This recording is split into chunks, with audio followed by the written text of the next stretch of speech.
President of the United States. I request protocol to escort His Excellency.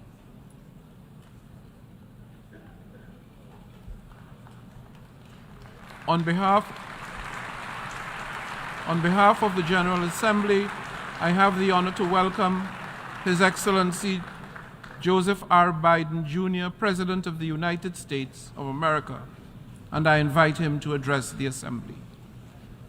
Mr. President, Mr. Secretary General, my fellow leaders, about a week ago, I stood on the other side of the world, in Vietnam, on soil once bloody with war. And I met a small group of veterans, Americans and Vietnamese, who witnessed, and I watched the exchange of personal artifacts from that war, identification cards and a diary. It was deeply mention of 50 years of hard work on both sides to address the painful legacies of war and to choose to work together toward peace and a better future. Nothing about that journey was inevitable. For decades, it would have been unthinkable for an American president to stand in Hanoi alongside a Vietnamese leader and announce a mutual commitment to the highest level of country's partnership. But it's a powerful reminder that our history need not dictate our future. With the concerted leadership and careful effort, adversaries can become partners. Overwhelming challenges can be resolved, and deep wounds can heal. So let us never forget that. When we choose to stand together and recognize the common hopes that bind all humanity, we hold our hands the power to bend that arc of history. My fellow leaders, we gather once more at an inflection point in world history, with the eyes of the world upon all of you, all of us. As President of the United States, I understand the duty my country has to lead in this critical moment, to work with countries in every region, linking them in common cause, to join together with partners who share a common vision of the future of the world, where our children do not go hungry and everyone has access to quality health care, where workers are empowered and our environment is protected, where entrepreneurs and innovators everywhere can access opportunity everywhere, where conflicts are resolved peacefully and countries can chart their own course. The United States seeks a more secure, more prosperous, more equitable world for all people, because we know our future is bound to yours. Let me repeat that again. We know our future is bound to yours. And no nation can meet the challenges of today alone. The generations that preceded us organized this body, the United Nations, and built international financial institutions and multilateral and regional bodies to help take on the challenges of their time. It wasn't always perfect. But working together, the world made some remarkable and undeniable progress that improved the lives of all people. We avoided the renewal of global conflict while lifting more than 1 billion people out of extreme poverty. We together expanded access to education for millions of children. We saved tens of millions of lives that would have otherwise been lost to preventable and treatable diseases like measles, malaria, tuberculosis. HIV/AIDS infections and deaths plummeted, in no small part because of PEPFAR's work in more than 55 countries, saving more than 25 million lives. It's a profound testament to what we can achieve when we act together, when we take on tough challenges, and an admonition for all of us to urgently accelerate our progress so that no one's left behind, because too many people are being left behind. The institutions we built together at the end of the Second World War are an enduring bedrock of our progress. and the United States is committed to sustaining them. And this year, we're proud to rejoin UNESCO. We also recognize that to meet the new challenges of our decades-old institutions and approaches, they must be updated to keep peace with the world. We have to bring in more leadership and capability that exists everywhere, especially from regions that have not always been fully included. We have to grapple with the challenges that are more connected and more complex. And we have to make sure we're delivering for people everywhere, not just somewhere, everywhere. Simply put, the 21st century results are badly needed. They're needed to move us along. That starts with the United Nations, starts right here in this room. In my address to this body last year, I announced the United States will support expanding the Security Council, increasing the number of permanent and non-permanent members. The United States has undertaken serious consultation with many member states and will continue to do our part to push more reform efforts forward, look for points of common ground, and make progress in the year ahead. We need to be able to break the gridlock that too often stymies progress and blocks consensus on the Council. We need more voices, more perspectives at the table.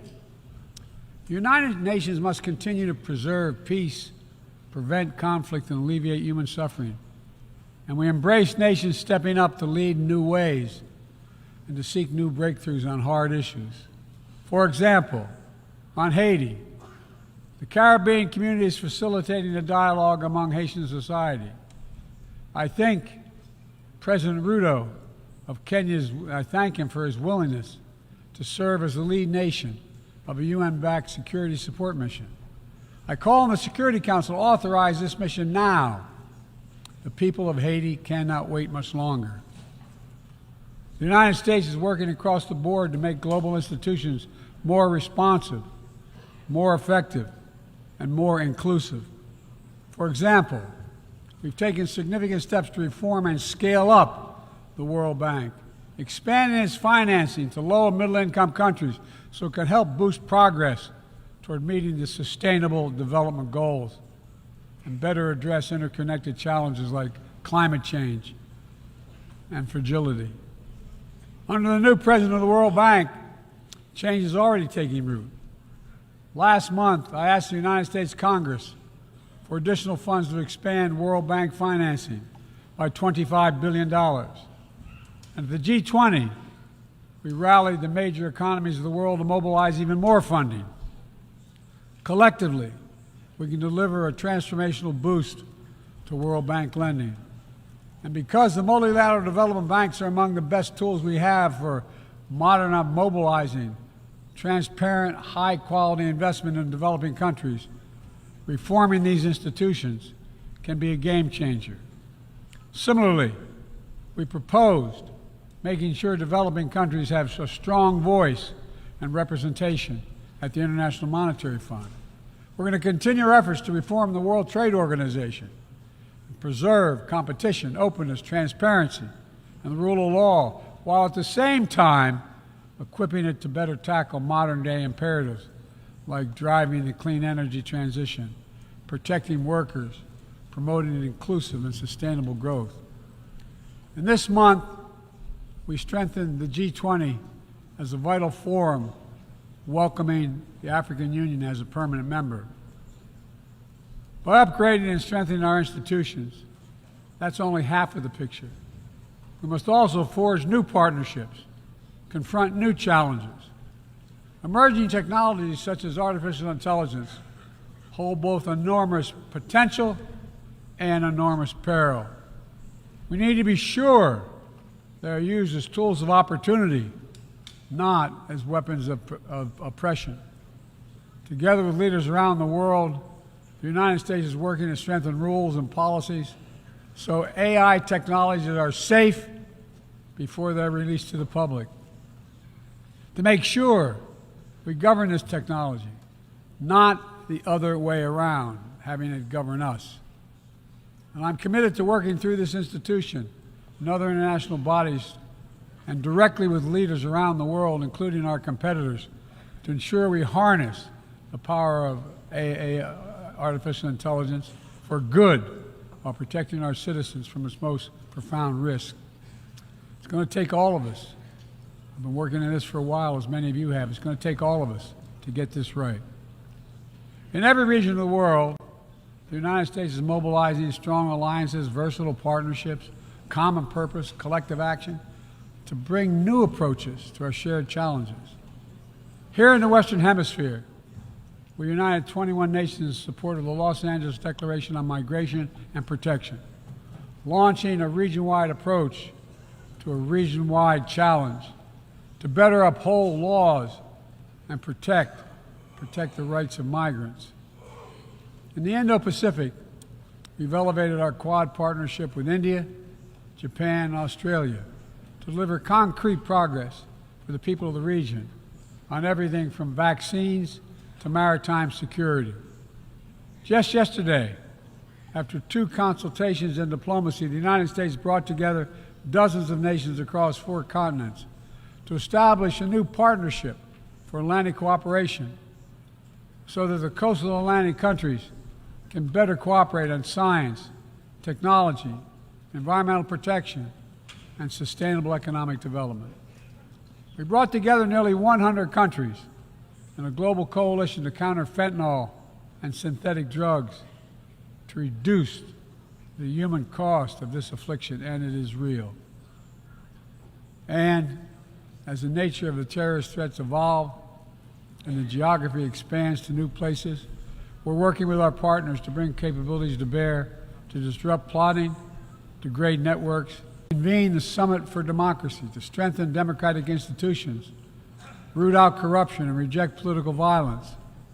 And in this moment where democratically elected governments have been toppled in quick succession in West and Central Africa, we're reminded that this work is as urgent and important as ever. We stand with the African Union and ECOWAS and other regional bodies to support constitutional rule. We will not retreat from the values that make us strong.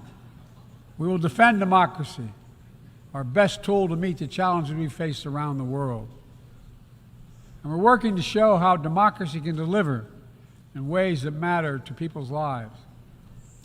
The Partnership for Global Infrastructure and Investment addresses the enormous need and opportunity for infrastructure investment in low and middle income countries, particularly in Africa, Latin America, and Southeast Asia. Through strategic, targeted public investments, we can unlock enormous amounts of private sector financing. The G7 has pledged to work with parties to collectively mobilize $600 billion in infrastructure financing by 2027. The United States has already mobilized more than $30 billion to date. We're creating a race to the top with projects that have high standards for workers, the environment, and intellectual property while avoiding the trap of unsustainable debt. We're focusing on economic corridors that will maximize the impact of our collective investment and deliver consequential results across multiple countries and multiple sectors. For example, the Libido Corridor will extend across Africa from the western port of Angola to the DRC to Zambia, boosting regional connectivity and strengthening commerce and food security in Africa. Similarly, the groundbreaking effort we announced at the G20 to connect India to Europe through the UAE, Saudi Arabia, Jordan, and Israel will spur opportunities and investment across 2 continents. This is part of our effort to build a more sustainable, integrated Middle East. It demonstrates how Israel's greater normalization and economic connection with its neighbors is delivering positive and practical impacts, even as we continue to work tirelessly to support a just and lasting peace between the Israelis and Palestinians, 2 states for 2 people. Now, let me be clear. None of these partnerships are about containing any country. They're about a positive vision for our shared future. When it comes to China, I want to be clear and consistent. we seek to responsibly manage the competition between our countries so it does not tip into conflict. I've said we are for de-risking, not decoupling with China.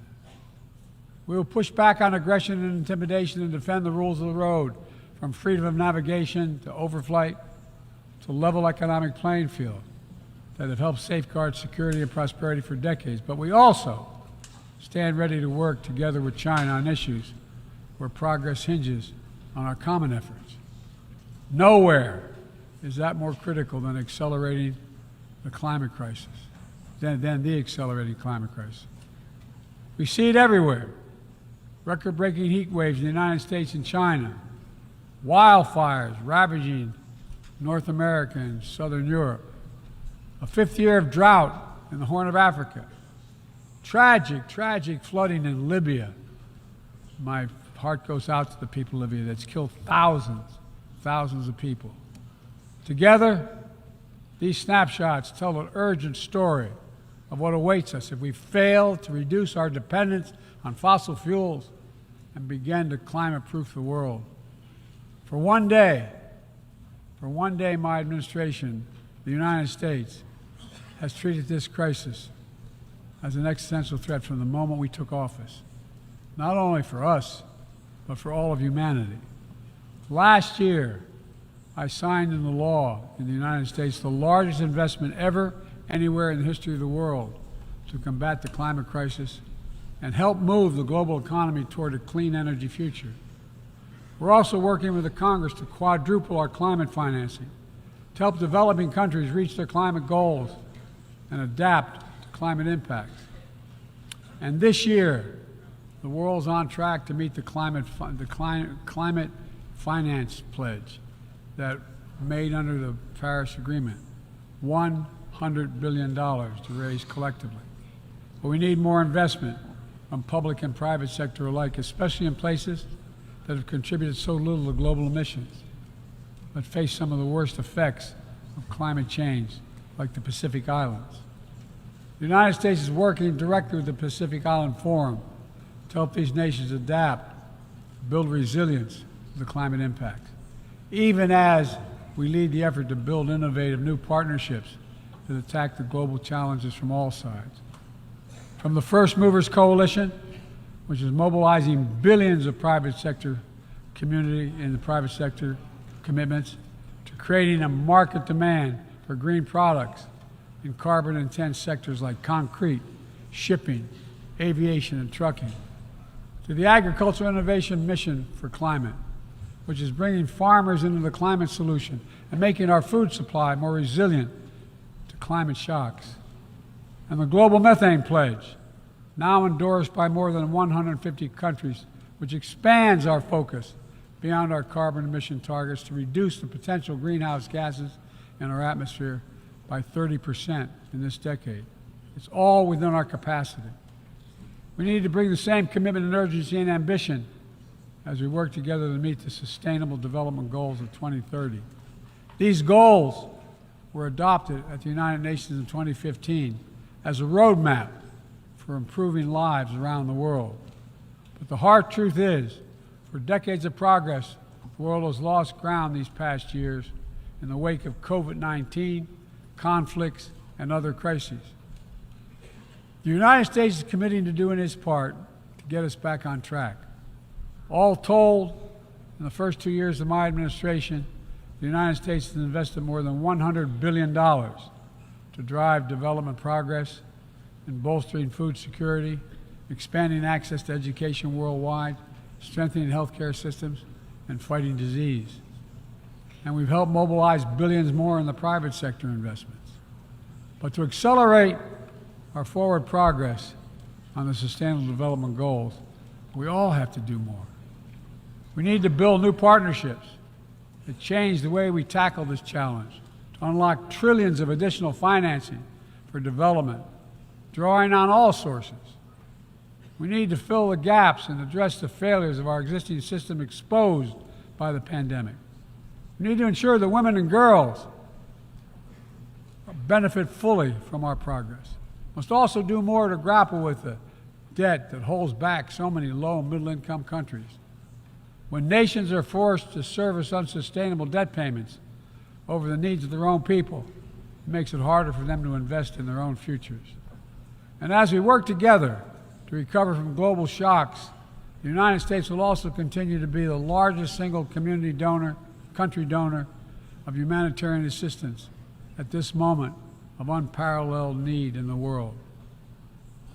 Folks, cooperation, partnership, these are the keys to progress on the challenges that affect us all, and the baseline for responsible global leadership. We don't need to agree on everything to keep moving forward on issues like arms control, a cornerstone of international security. After more than 50 years of progress under the Non-Proliferation Treaty, Russia is shredding long-standing arms control agreements, including announcing the suspension of the New START and withdrawing from the Conventional Forces in Europe Treaty. I view it as irresponsible and makes the entire world less safe. The United States is going to continue to pursue good faith efforts to reduce the threat of weapons of mass destruction and lead by example, no matter what else is happening in the world. This year, we safely destroyed at least the last chemical munitions in the U.S. stockpile, fulfilling our commitment toward a world free of chemical weapons. And we condemn the DPRK's continued violation of UN Security Council resolutions, but we are committed to diplomacy that will bring about the denuclearization of the Korean Peninsula. We're working with our partners to address Iran's destabilizing activities that threaten regional and global security, and remain steadfast in our commitment that Iran must never acquire a nuclear weapon. Now, even as we evolve our institutions and drive creative new partnerships, let me be clear. Certain principles of our international system are sacrosanct. Sovereignty, territorial integrity, human rights. These are the core tenets of the UN Charter, the pillars for peaceful relations among nations, without which we cannot achieve any of our goals. That has not changed, and that must not change. Yet, for the second year in a row, this gathering, dedicated to peaceful resolution of conflicts, is darkened by the shadow of war. An illegal war of conquest brought without provocation by Russia against its neighbor Ukraine. Like every nation in the world, the United States wants this war to end. No nation wants this war to end more than Ukraine. And we strongly support Ukraine in its efforts to bring about a diplomatic resolution that delivers just and lasting peace. But Russia alone bears responsibility for this war. Russia alone has the power to end this war immediately. And it's Russia alone that stands in the way of peace, because Russia's price for peace is Ukraine's capitulation, Ukraine's territory, and Ukraine's children. Russia believes that the world will grow weary and allow it to brutalize Ukraine without consequence. But I ask you this: if we abandon the core principles of the United States to appease an aggressor, can any member state in this body feel confident that they are protected? If we allow Ukraine to be carved up, is the independence of any nation secure? I'd respectfully suggest the answer is no. We have to stand up to this naked aggression today and deter other would-be aggressors tomorrow. That's why the United States, together with our allies and partners around the world, will continue to stand with the brave people of Ukraine as they defend their sovereignty and territorial integrity and their freedom.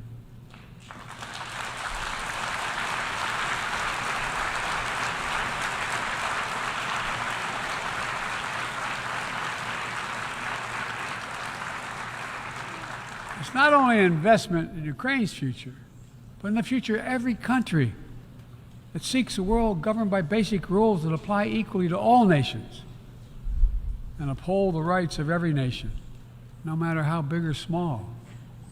Sovereignty, territorial integrity, they are the fixed foundations of this noble body. And universal human rights is its North Star. We cannot sacrifice either. 75 years ago, the Universal Declaration of Human Rights captured a remarkable act of collective hope. I say that again, collective hope. Drafted by a committee representing different regions, faiths, philosophies, and adopted by the entire General Assembly. The rights contained in the Declaration are elemental and enduring. And while we still struggle to uphold equal and inalienable rights of all, they remain ever steady and ever true. We cannot turn away from abuses, whether in Xinjiang, Tehran, Darfur, or anywhere else. We have to continue working to ensure that women and girls enjoy equal rights and equal participation in their societies. That indigenous groups, racial, ethnic, religious minorities, people with disabilities do not have their potential stifled by systemic discrimination. That the LGBTQI plus people are not prosecuted or targeted with violence because of who they are. These rights are part of our shared humanity. They're absent, when they're absent anywhere, their loss is felt everywhere.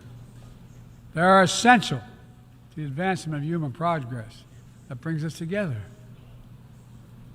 My fellow leaders, let me close with this. At this inflection point in history, we're going to be judged by whether or not we live up to the promises we made to ourselves, to each other, to the most vulnerable, and to all those who will inherit the world we create, because that's what we're doing. Will we find within ourselves the courage to do what must be done, to preserve the planet, to protect human dignity, to provide opportunity for people everywhere, and to defend the tenets of the United Nations? There can only be one answer to that question. We must, and we will.